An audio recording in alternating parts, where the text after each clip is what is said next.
नमस्कार दोस्तों।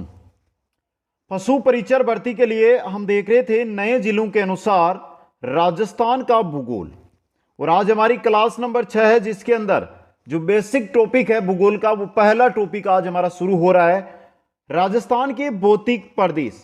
और भौतिक प्रदेशों में आज हम जिस टॉपिक पर चर्चा करेंगे, जिस टॉपिक को पढ़ेंगे, वो है मध्यवर्ती अरावली पर्वतीय प्रदेश। दोस्तों, दो चीजें जो महत्वपूर्ण आपके लिए रहेगी वो है कि ट्रिकी नोट्स के माध्यम से आपको पढ़ाया जाएगा। दूसरी बात, आरबीएससी और एनसीईआरटी का संपूर्ण सार यहां पर आपको देखने को मिलने वाला है। तो सबसे पहला काम, प्लेलिस्ट में जाकर क्लास 1 से शुरू कीजिए और प्रत्येक क्लास को अटेंड कीजिएगा। और वीडियो को अभी तक लाइक, शेयर और चैनल को सब्सक्राइब नहीं किया तो यह कार्य आपका बनता है, तो यह कार्य जरूर कर दे। दोस्तों, शुरू करते हैं आज की इस क्लास को। सबसे पहले हम जो भौतिक प्रदेश है, 4 भौतिक प्रदेशों में राजस्थान को बांटा गया है, उनके बारे में कि कौन सा भौतिक प्रदेश कहां पर है उसके बारे में चर्चा कर लेते हैं। फिर अरावली पर्वतीय प्रदेश के बारे में आज हम चर्चा करेंगे। दोस्तों, इसी प्रकार से जो भी हमारी क्लासें रहेगी प्रतिदिन, इसी प्रकार से आपको प्रत्येक क्लास है वो देखने को मिलेगी। दोस्तों देखिए, हम लगभग 60 करोड़ वर्ष पूर्व चलते हैं। एक बार लगभग 60 करोड़ वर्ष पूर्व है। इंपॉर्टेंट चीज आपके लिए रहेगी, थोड़ा ध्यान से देखना है। दोस्तों, प्री कैम्ब्रियन युग में पृथ्वी के समस्त महाद्वीप संयुक्त रूप में पाए जाते थे, जिन्हें पेंजिया कहा गया। देखना, यहां से एक एक चीज को समझना।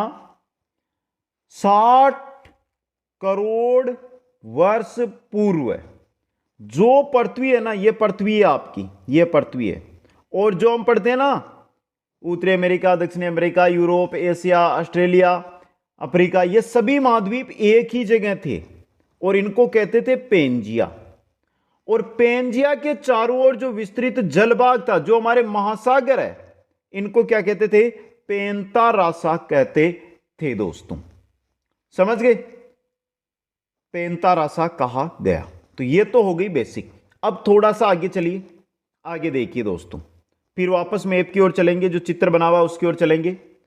कालांतर में पेंजिया में हो गया विभाजन। कालांतर में पेंजिया टूट जाता है, यानी जो महाद्वीप एक जगह ये टूट जाते हैं तथा ये 2 भागों में विभक्त हो गया। इन दोनों के मध्य 33 सागर का विस्तार हो गया। जो साथी नोट्स बना रहे हैं, स्क्रीनशॉट लेने के लिए मैं बोल दूंगा, उस समय ले लेना एक बार, फिर आप शुरू में लेते रहना। समझ गए? तो देखिए यहां पर क्या हुआ, आपका पेंजिया टूट गया है। ये पेंजिया देखिए 2 भागों में विस्तृत हो गया है, और पेंजिया के बीच के अंदर यहां पर क्या आ गया है? 33 सागर आ गया है। दोस्तों समझ गए? क्या आ गया है? 33 सागर, यानी पानी आ गया है। अब देखिए इसके आगे क्या होता है। पेंजिया के टूटने से जिन 2 भूखंडों का निर्माण हुआ, उनमें उत्तरी भाग को अंगारा लैंड, दक्षिणी भाग को गोंडवाना लैंड कहा गया। राजस्थान के 2 भौतिक प्रदेश, मध्यवर्ती अरावली पर्वतीय प्रदेश और दक्षिणी पूर्वी पठारी प्रदेश, मूल रूप से गोंडवाना लैंड के भाग है, तथा उत्तरी पश्चिमी मरुस्थल प्रदेश व पूर्वी मैदानी 33 सागर के अवशेष है। अब देखिए यहां से समझना, यहां से ये हमारा पेंजिया है, ये पेंजिया 2 भागों में टूटा। ये तो बन गया गोंडवाना लैंड, ये बन गया अंगारा लैंड। अब देखिए यहां पे अंगारा लैंड में एक तो हमारा आता है रेगिस्तान और एक आता है पूर्वी मैदानी प्रदेश। 4 भाग है, उनमें से 2 भाग तो इसमें आ गए और 2 भाग इसमें आ गए। समझ गए? अरावली और जो पठारी प्रदेश है वो दोस्तों गोंडवाना लैंड में। तो जो साथी नोट्स बना रहे हैं, एक बार यहां से लीजिए स्क्रीनशॉट, ले लीजिए स्क्रीनशॉट। देखिए ये बेसिक जानकारी है, क्वेश्चन नहीं बनता है, लेकिन अब कल आगे हम पढ़ेंगे, जैसे रेगिस्तान पढ़ रहे हैं तो रेगिस्तान के चर्चा करेंगे तो वहां पे 33 सागर का नाम आएगा। तो आप सोचोगे ये 33 सागर आया कहां से था, तो ये यहां से आया था। दोस्तों अब देखिए एक बार यहां से स्क्रीनशॉट ले लीजिए, यहां तक का हमारा कंप्लीट हो गया है। अब देखिए दोस्तों, राजस्थान को 4 भौतिक भागों में विभक्त किया गया है। पहला है मध्यवर्ती अरावली पर्वतीय प्रदेश, दूसरा है उत्तर पश्चिमी मरुस्थलीय प्रदेश, तीसरा है दक्षिणी पूर्वी पठारी प्रदेश और चौथा है पूर्वी मैदान। दोस्तों अगर मैं मैप पर बनाना चाहता हूं इसको, तो देखिए ये आपकी अरावली है यहाँ पे। ये क्या है, जो सीधी रेखा मैंने आड़ी रेखा ली है ना, ये क्या है आपकी अरावली है दोस्तों। और ये यहाँ पे आपका आ गया मरुस्थलीय प्रदेश। ये क्या आ गया, मरुस्थलीय प्रदेश दोस्तों। ये आ गया आपका पठारी प्रदेश। ये क्या आ गया आपका पठारी प्रदेश। ये है आपका पठारी प्रदेश है। और जो बचा हुआ भाग है ये आएगा पूर्वी मैदान। ये तो आपका मैदानी भाग है। क्या है, मैदान है दोस्तों। यह है पठारी में, सीधा आप देख लो उधर पठारी। यह है आपकी अरावली। क्या है, अरावली। और यह है रेगिस्तान। यह क्या है आपका रेगिस्तान दोस्तों। ये 4 भौतिक प्रदेश है जिनको बांटा गया। ले लीजिए स्क्रीनशॉट एक बार जो साथी नोट्स बना रहे। बाकी ऐप के माध्यम से मैं कंप्लीट नोट्स आपको उपलब्ध करवा दूंगा। उसी पर काम चल रहा है कि जल्द से जल्द आपको नोट्स मिले दोस्तों। अब चलिए दोस्तों आगे। आज हम जो चर्चा करेंगे वो करेंगे मध्यवर्ती अरावली पर्वतीय प्रदेश पर दोस्तों। तो चलिए दोस्तों शुरू करते हैं। और पहले बता देता हूं, नवीन जिलों के अनुसार है। नवीन जिलों के अनुसार क्या बनता है, या तो कोई दर्रा घाट है वो बनते हैं, या चोटियां बनती है। यही चीजें आपको नए जिलों के अनुसार पढ़नी है दोस्तों। समझ गए। तो चलिए, अरावली का शाब्दिक अर्थ होता है चोटियों की पंक्ति। अरावली का शाब्दिक अर्थ क्या है, चोटियों की पंक्ति। चोटियां ही चोटियां। अरावली पर्वत राजस्थान के कुल क्षेत्रफल के लगभग 9% भाग पर विस्तृत है। राजस्थान का जो कुल क्षेत्रफल है यानी 100%, उसका 9% में अरावली है। और राजस्थान की जो 100% जनसंख्या है उसकी राजस्थान की लगभग 10% जो जनसंख्या है वो कहां पर निवास करती है, अरावली पर्वतीय प्रदेश में निवास करती है दोस्तों। ले लीजिए इन दो का स्क्रीनशॉट एक बार, फिर आगे क्योंकि पूरा एक साथ पढ़ेंगे हम। आगे चलिए दोस्तों, अब देखिए यहां पे अरावली पर्वत विश्व की प्राचीनतम वलित पर्वत का उदाहरण है। यानी कि बहुत ही पुराना है, ये प्राचीनतम पर्वत श्रृंखला है ये भारत की भी, जिसका निर्माण प्री कैम्ब्रियन युग या जिसको हम धारवाड़ काल मानते हैं उसमें हुआ था। यह वर्तमान में अवशिष्ट पर्वत के रूप में पाया जाता है। बचा कुचा पर्वत है वो वर्तमान में हमें देखने को मिलता है दोस्तों, जिसकी औसत ऊंचाई है 930 मीटर। अरावली की औसत ऊंचाई पूछी जाती है, बहुत बार आया है, 930 मीटर दोस्तों। समझ गए। अरावली पर्वत राजस्थान के उत्तर पूर्व में दिल्ली में स्थित रायसीना की पहाड़ियों से प्रारंभ होकर हरियाणा व राजस्थान होते हुए राजस्थान के दक्षिणी पश्चिमी भाग, पश्चिम में पालनपुर है गुजरात के अंदर, वहां तक 692 किलोमीटर की लंबाई में विस्तृत है दोस्तों। जिसमें से 550 किलोमीटर जो लंबाई है वो लगभग ये मान को चलो 80% भाग है वो कहां पर है, राजस्थान के अंदर पाया जाता है।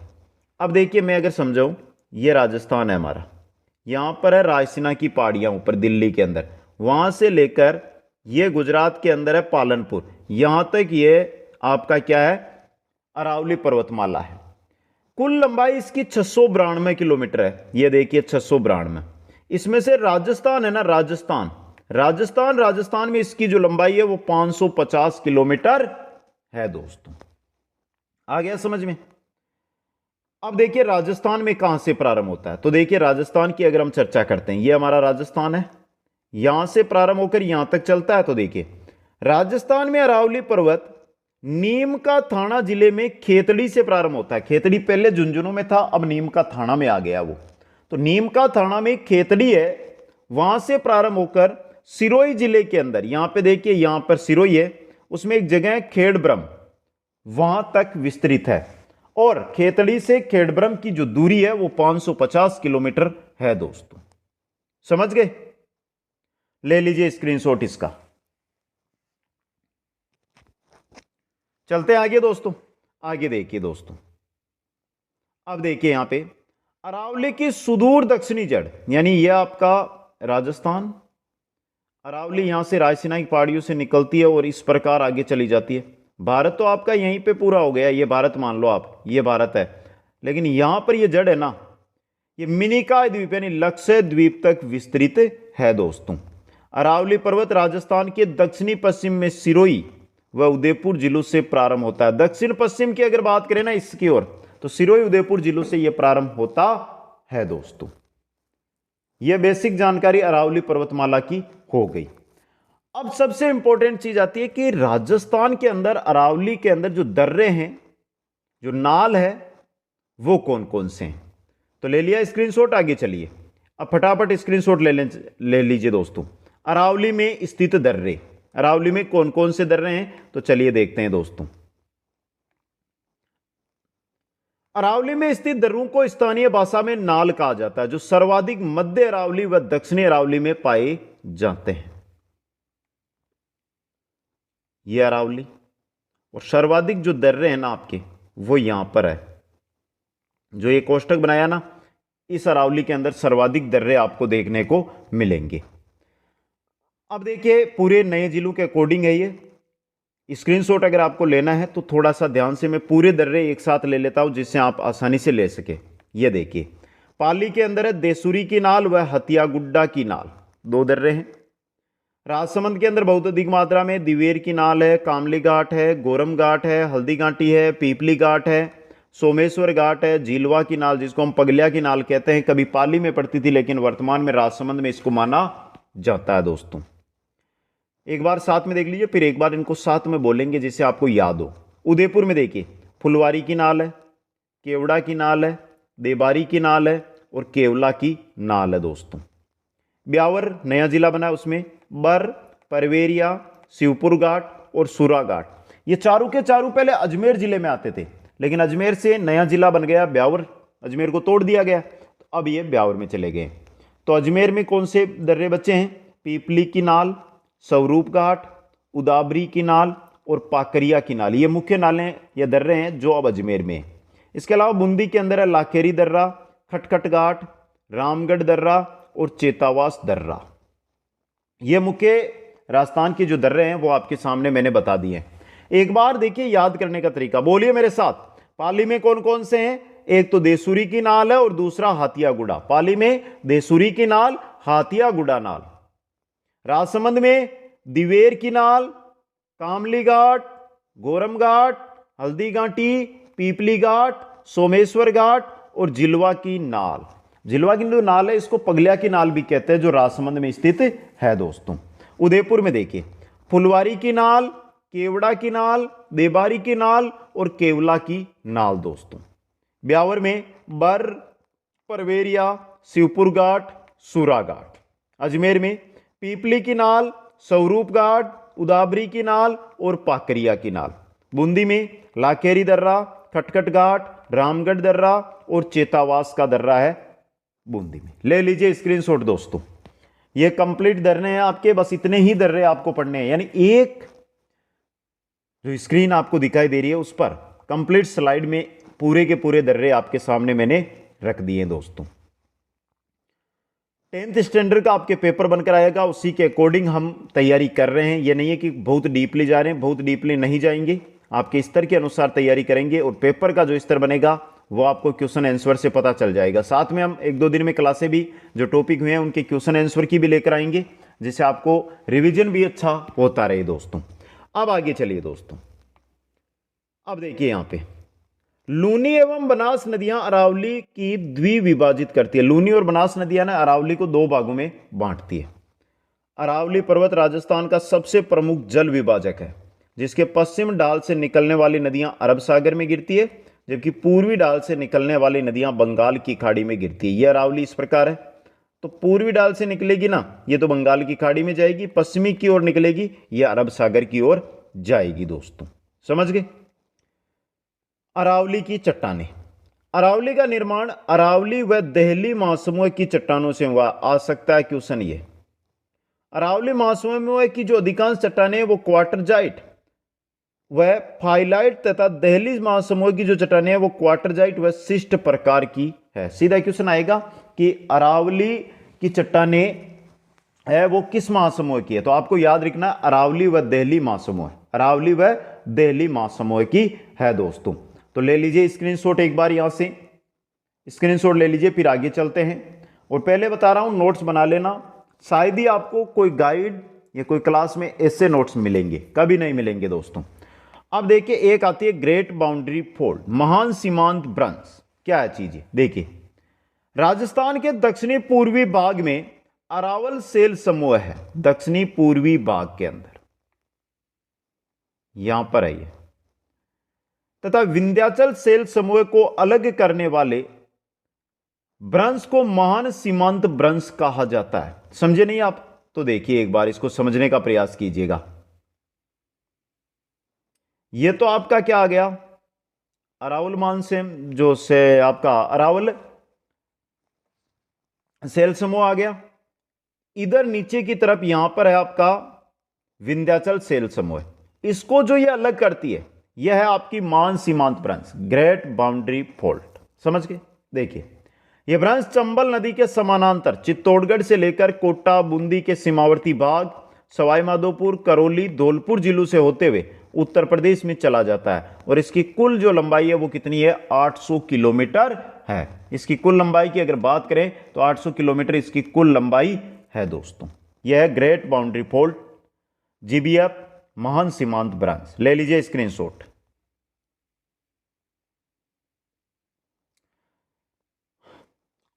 अब देखिए बात करते हैं अरावली के भागों की। अरावली को 3 भागों में बांटा गया। अरावली के प्रमुख भाग, तो अरावली पर्वत को राजस्थान में 3 भागों में बांटा गया। ये इस प्रकार से अरावली है हमारे। ये तो हो गया आपका उत्तरी, ये हो गया दक्षिणी अरावली, और ये जो मध्य का है ये हो जाएगा आपके कौन सा? मध्य अरावली। उत्तरी अरावली, मध्य अरावली और दक्षिणी अरावली दोस्तों। तो सबसे पहले दिन करते हैं उत्तरी अरावली का। देखिए सांबर झील से लेकर राजस्थान और हरियाणा की सीमा यानी खेतड़ी तक अरावली, उत्तरी अरावली का विस्तार पाया जाता है। इस प्रकार अरावली है, यह आपकी यहां पर सांबर झील है। इससे लेकर जो ये भाग है ना आपका, ये उत्तरी अरावली में आता है। अब देखिए उत्तरी अरावली में पढ़ना क्या है? उत्तरी अरावली की चोटियां याद रखनी है। कौन सी चोटी उत्तरी अरावली में, और जो मुख्य 3 से 4 मुख्य चोटियां हैं जो ऊंचाई वाली, उनकी कितनी ऊंचाई है और किस जिले में। तो चलिए दोस्तों यहां पर देखिए उत्तरी अरावली की चोटियां एक साथ लेकर आने का मैं प्रयास करता हूं। ये रही सभी की सभी। उत्तरी अरावली की सबसे ऊंची चोटी रघुनाथगढ़ है जो 1055 मीटर ऊंची और सिक्कर में है। मालकेत है 1052 मीटर जो सिक्कर में ही है।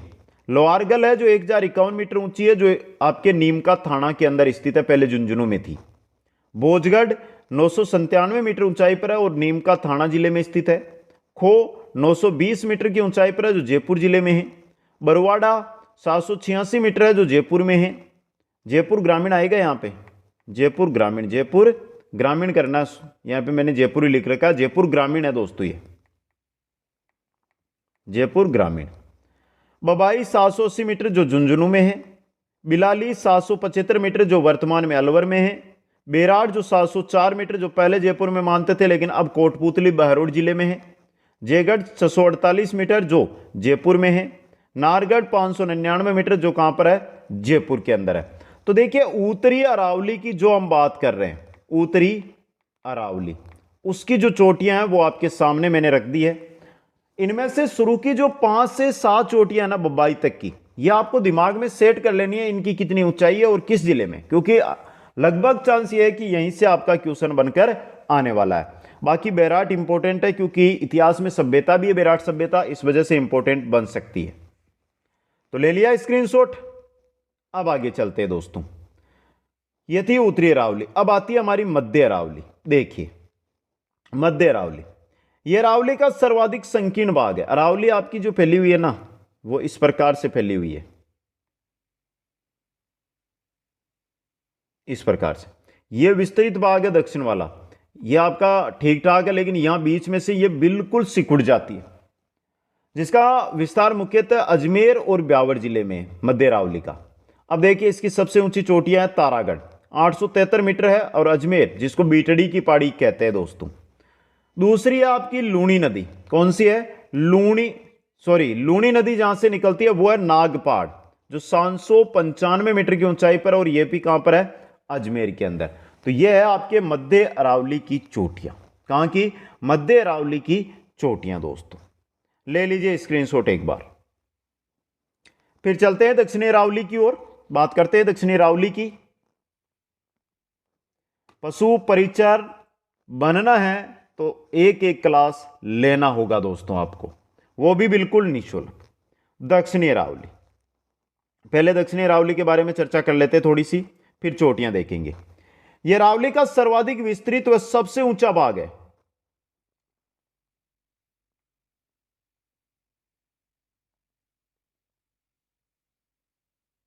ये दक्षिणी अरावली आपकी, ये जो मैंने यहां पे गहरा किया ना, ये तो विस्तृत भी है और ऊंचा भी सबसे है दोस्तों। इसमें अरावली की कई प्रमुख चोटियां हैं। तो सबसे पहले गुरु शिखर है यहां पे, उसकी बात करते हैं, जो राजस्थान की सबसे ऊंची चोटी है। समझ गए? देखिए इसके बारे में। गुरु शिखर 1722 मीटर इसकी ऊंचाई है। बहुत जगह आपको 1727 मिलती है। तो गुरु शिखर पर दत्तात्रेय ऋषि मुनि का मंदिर बना हुआ है, उसके वजह से वो 5 मीटर का मंदिर है, इस वजह से 1727 मानते हैं। ओरिजिनल में ये 1722 मीटर ही है। कहां पर है? माउंट आबू सिरोही के अंदर। राजस्थान की सबसे ऊंची पर्वत चोटी है। अरावली पर्वत की भी सबसे ऊंची चोटी है, जो आबू पर्वत खंड में स्थित है। कर्नल जेम्स टोड ने गुरु शिखर को संतु का शिखर कहा था दोस्तों। यह भारत के उत्तर में हिमालय से लेकर दक्षिण के अंदर जो नीलगिरी की पहाड़ियां हैं, उत्तर में हिमालय से लेकर नीलगिरी की पहाड़ियों के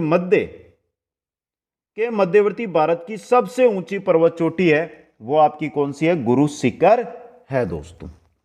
तो ले लीजिए स्क्रीनशॉट, क्योंकि आपने ये चीजें पढ़ रखी है, आपको तो पता यह होना है कि हमें पढ़ना कहां तक का है दोस्तों। तो स्क्रीनशॉट लीजिए। फिर जो ये पहली हो गई आपकी, जो दक्षिणी अरावली है, उसकी सबसे ऊंची चोटियों के अंदर पहली 1 नंबर की चोटी आपकी गुरु शिखर है दोस्तों। अब बाकी 2 से लेकर जो मुख्य चोटियां, उनके बारे में चर्चा कर लेते हैं। तो चलिए दोस्तों,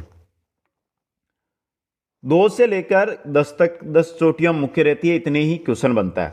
2 नंबर पर शेर है, जो 1597 मीटर ऊंचाई पर है और सिरोही के अंदर है, और राजस्थान की दूसरी सबसे ऊंची पर्वत चोटी है। तीसरी है देलवाड़ा, और राजस्थान की तीसरी सबसे ऊंची पर्वत चोटी है, जिसकी 1442 मीटर ऊंचाई है, और यह भी कहां पर है? सिरोही के अंदर। चौथी है जरगा, 1431 मीटर ऊंची है, और कहां पर है? उदयपुर में। पांचवी है अचलगढ़, जिसकी ऊंचाई 1380 मीटर है, और यह भी कहां पर है? सिरोही के अंदर। छठवीं है आबू, जिसकी ऊंचाई 1295 मीटर है, और यह भी कहां पर है? सिरोही के अंदर।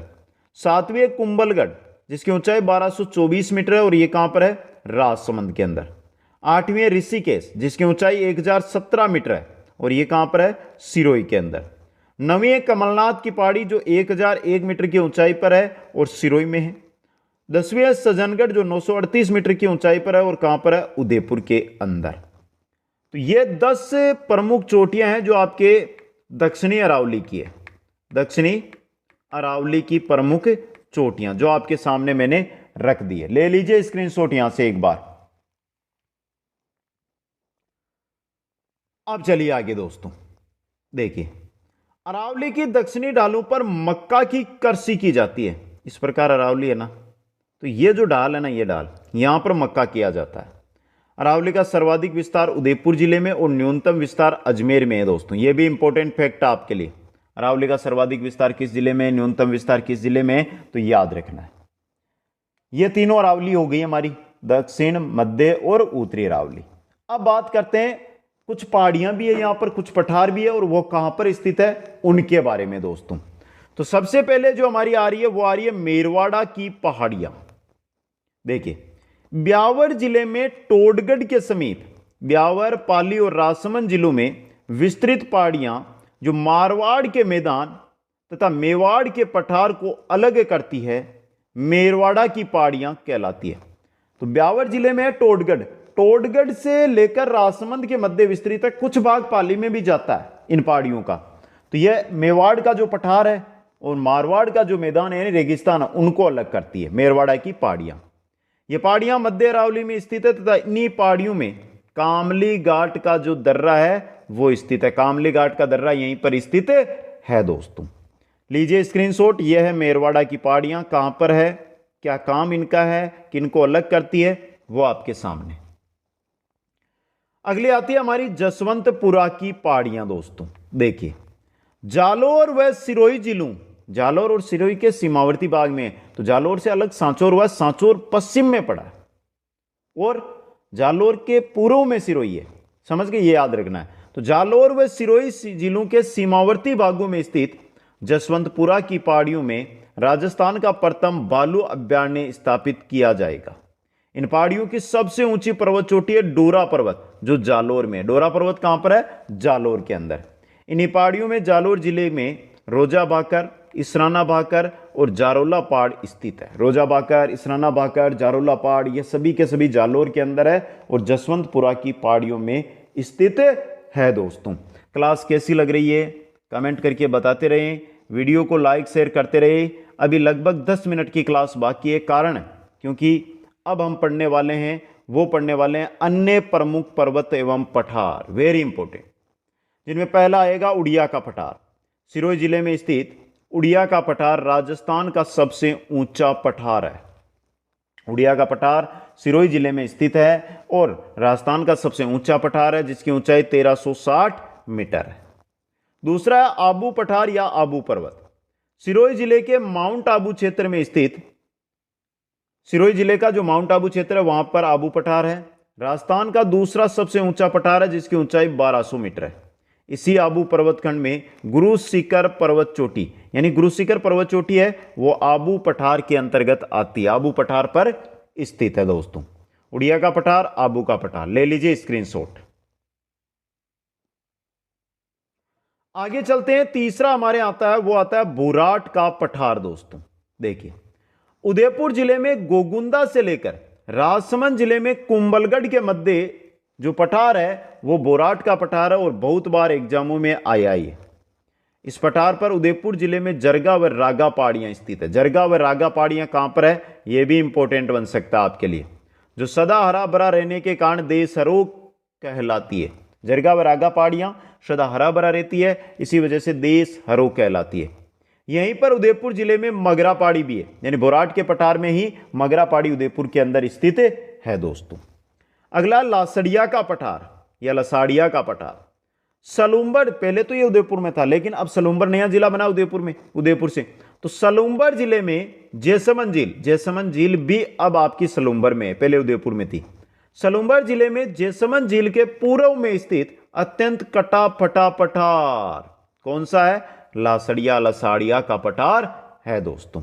तो ले लीजिए यहां से स्क्रीनशॉट, इंपॉर्टेंट है दोनों के दोनों, बोराट का पठार, लासड़िया का पठार।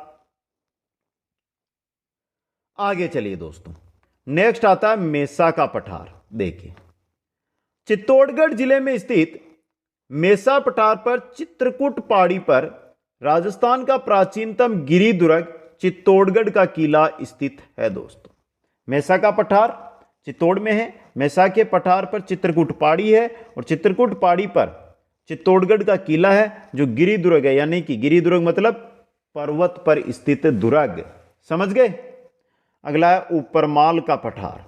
चित्तौड़गढ़ जिले में बैंसरोडगढ़ से लेकर भीलवाड़ा जिले में बिजोलिया के मध्य स्थित है। बैंसरोडगढ़ से बिजोलिया के मध्य स्थित पठार ऊपरमाल का पठार, और इसका विस्तार कोटा व बूंदी जिलों में पाया जाता है दोस्तों। यह हो गया मेसा का पठार और ऊपरमाल का पठार, लीजिए स्क्रीनशॉट। आगे चलते हैं फिर।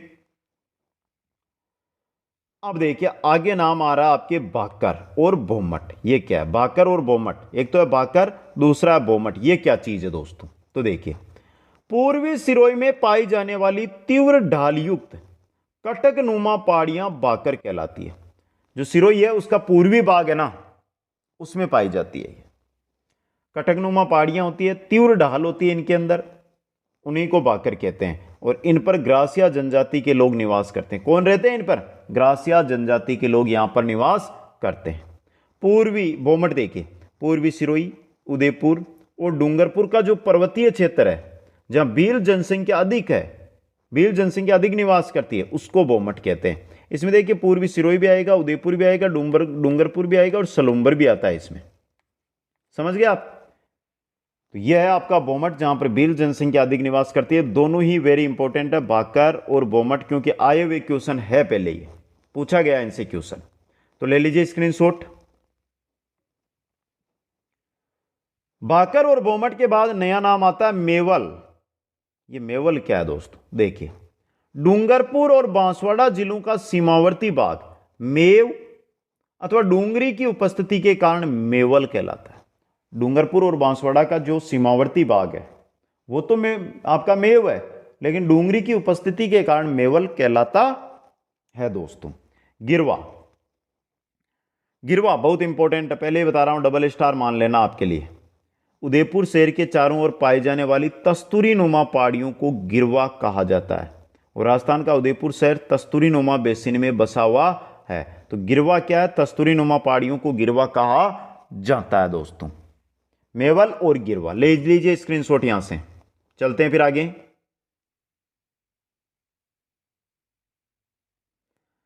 आगे है आपका सुंडा पर्वत, त्रिकुट पर्वत और त्रिकुट पर्वत करौली, तीन चीजें। सुंडा पर्वत जालोर जिले में बीनमाल नामक स्थान पर स्थित सुंडा पर्वत पर सुंदा माता जी का मंदिर स्थित है, जहां राजस्थान का प्रथम रोपवे संचालित है दोस्तों। सुंडा पर्वत, सुंदा माता का मंदिर, राजस्थान का प्रथम रोपवे, और जालोर में। त्रिकुट पर्वत जैसलमेर जिले में स्थित त्रिकुट पर्वत पर जैसलमेर का किला सोनारगढ़ निर्मित है दोस्तों, तो सबको पता है। लेकिन एक त्रिकुट पर्वत करौली में भी है। करौली जिले में स्थित त्रिकुट पर्वत पर केला देवी का मंदिर निर्मित है, और यह कालीसिल नदी के तट है, उसके समीप स्थित है दोस्तों।